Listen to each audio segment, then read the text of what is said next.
Assalamualaikum warahmatullahi wabarakatuh. Halo teman-teman, bagaimana kabarnya? Mudah-mudahan kalian selalu dalam kondisi sehat, bahagia, dan sejahtera. Di video kali ini saya ingin membahas tentang bagaimana kondisi bisnis apotek di tengah pandemi virus corona ini. Mungkin nanti ada beberapa hal yang perlu aku sampaikan berkaitan dengan bagaimana cara bertahan bisnis apotek di kondisi yang seperti ini. Sebelum itu, bagi kalian yang belum subscribe di channel ini, silahkan subscribe dan klik tombol lonceng sehingga nanti ketika ada update video terbaru nanti kalian akan diberitahu. Oke teman-teman, nanti kita lanjut ya.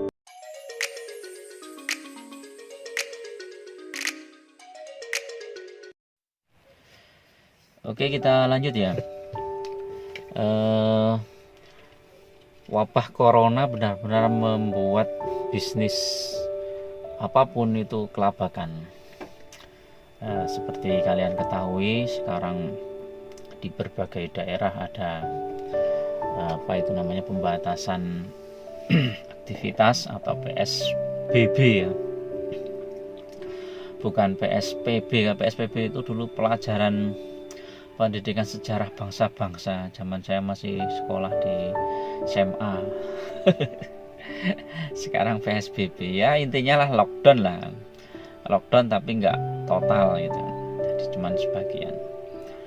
Dan itu benar-benar sangat membuat para pengusaha, terutama pengusaha kecil itu kelabakan, karena memang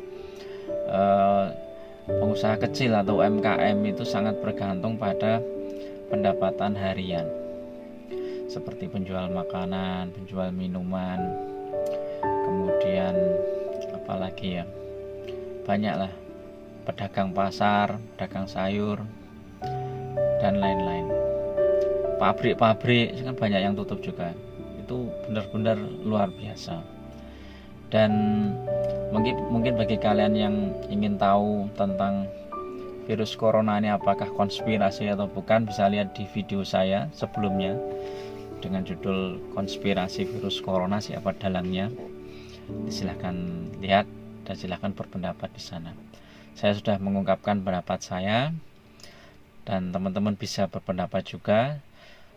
Yang perlu kalian sampaikan silahkan disampaikan dengan baik, dengan tidak perlu saling menghujat, tidak perlu saling caci maki, karena memang lebih baik kita berdebat dengan cara-cara yang sopan, jadi itu lebih mengena.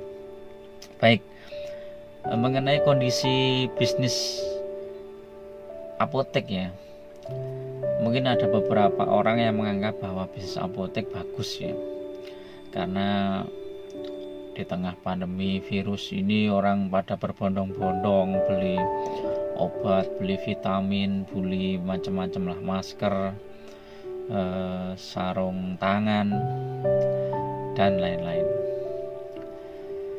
Tetapi kenyataannya apakah seperti itu? Nanti kita bahas. Di awal-awal pandemi wabah corona memang ada beberapa lonjakan permintaan, dan itu membuat kita, teman-teman yang ada di apotek itu memang kelabakan dalam hal mencari barangnya, suplainya, dan juga harganya itu berlipat-lipat. Jadi salah ya kalau menganggap bahwa dengan naiknya misalnya harga masker, harga yang lain-lain itu apotek mau mendapatkan keuntungan yang sangat besar, itu salah. Karena apotek juga kesulitan mencari barangnya. Jadi tolong dihapuslah pendapat yang mengatakan bahwa apotek itu menari di atas penderitaan orang lain. Itu sangat menyakitkan bagi kita yang berbisnis di apotek, karena memang kenyataannya kita itu kesulitan mencari barangnya. Bahkan masker itu yang dari harga cuman satu boxnya berapa itu kan nggak salah 10.000 atau berapa ya, di awal-awal tuh langsung naik 20.000, 2 kali lipatnya. Saya masih sempat itu mendapatkan masker dengan harga 20.000, tapi nggak nyampe seminggu atau 2 minggu udah naik lagi 50, kemudian 100, 150 sampai 200, sampai sekarang nggak tahu ini tertinggi berapa ini.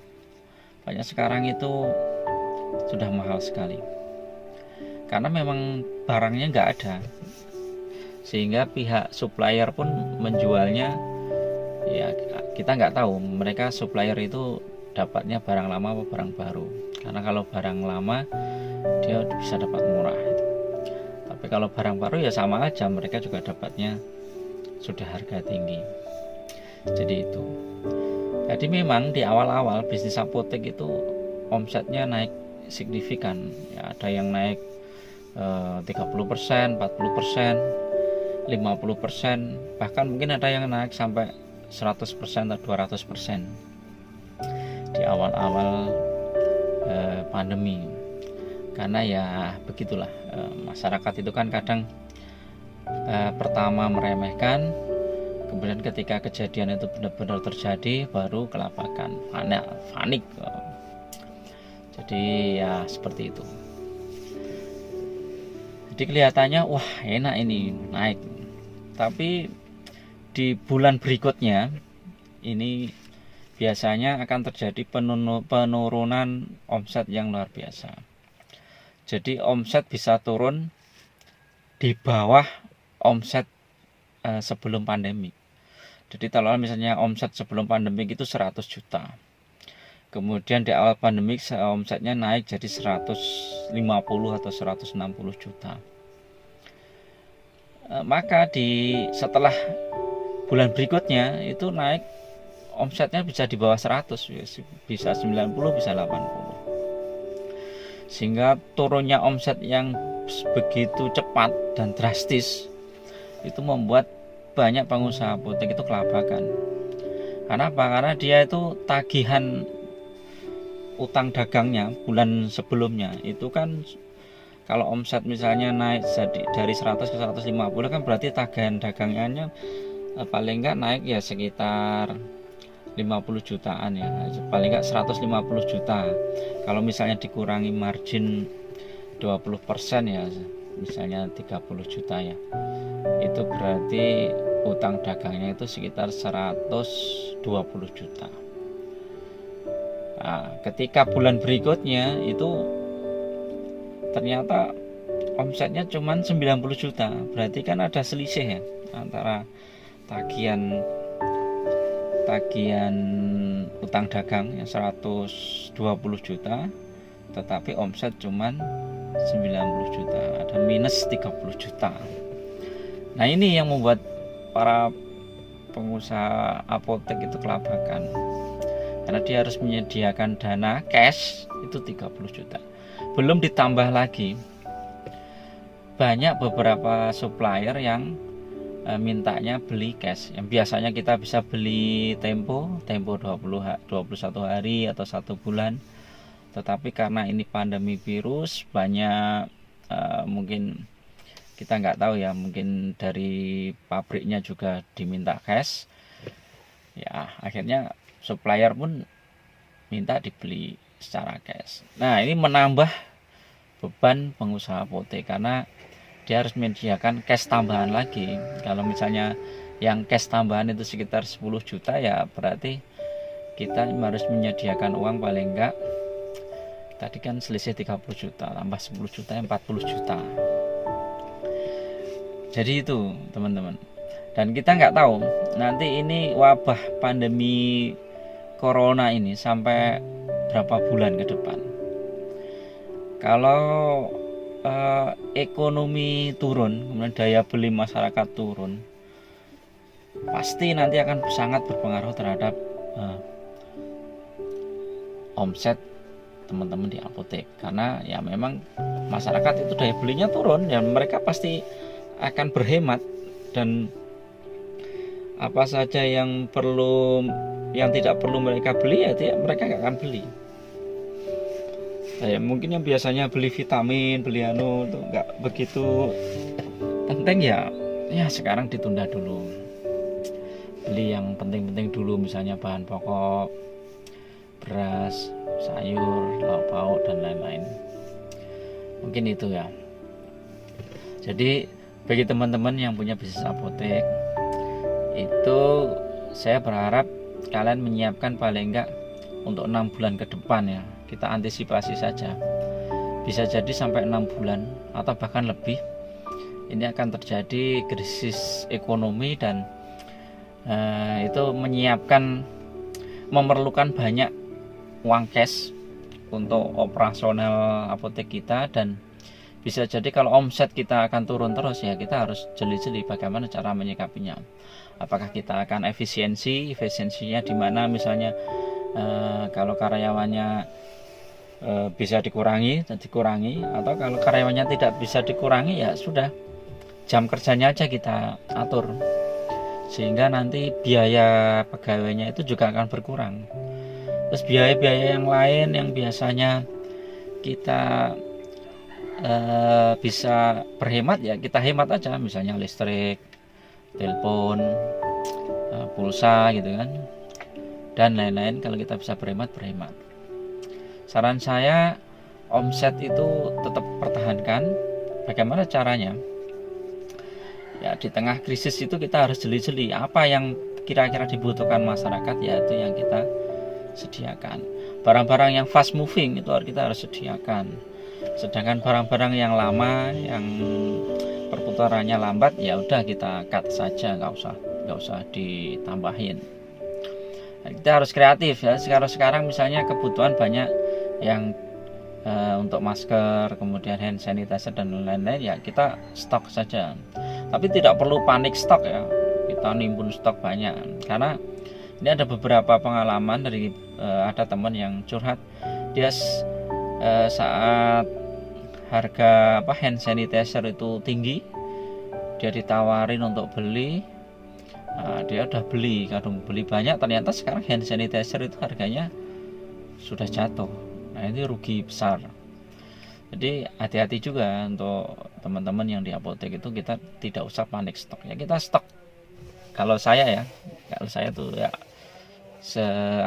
semampunya saja, tidak usah terlalu berlebihan, sehingga ketika nanti ada penurunan harga kita tidak akan rugi. Jadi kita harus kreatif.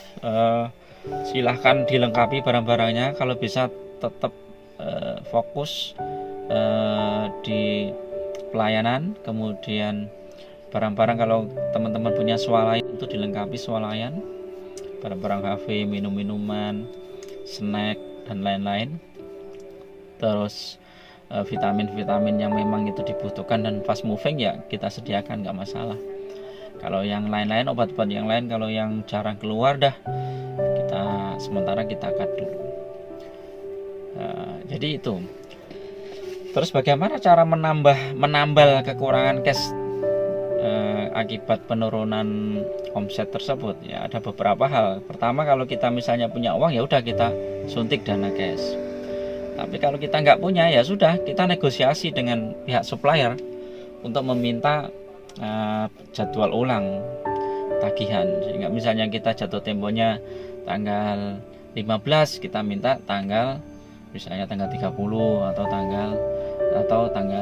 atau awal bulan depan. Kita minta mundur, karena dengan minta mundur itu nanti kita masih bisa bernafas untuk bisa memutar barang-barang yang sudah kadung kita beli tetapi belum laku. Jadi itu.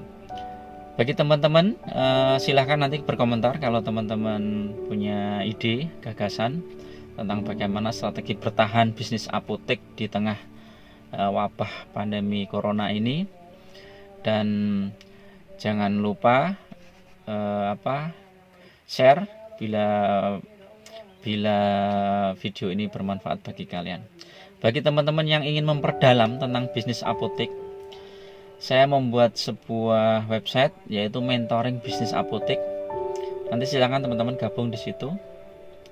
Nanti akan ada semacam pelatihan atau khusus diskusi dengan saya dan tim untuk bagaimana caranya membuat bisnis apotek dari awal, atau bagaimana kalau teman-teman sudah punya apotek tapi pengen meningkatkan omset apotek kalian sampai dengan 2 kali lipat, tergantung kondisi pasar di sekitar kalian.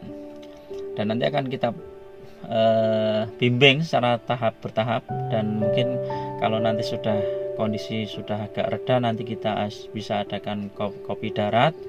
Kalian teman-teman pengen praktek langsung di apotek kami, di jaringan kami, nanti akan kita usahakan. Oke teman-teman, begitu dulu, mudah-mudahan ini bermanfaat, dan apabila ada kekurangan saya mohon maaf. Assalamualaikum warahmatullahi wabarakatuh.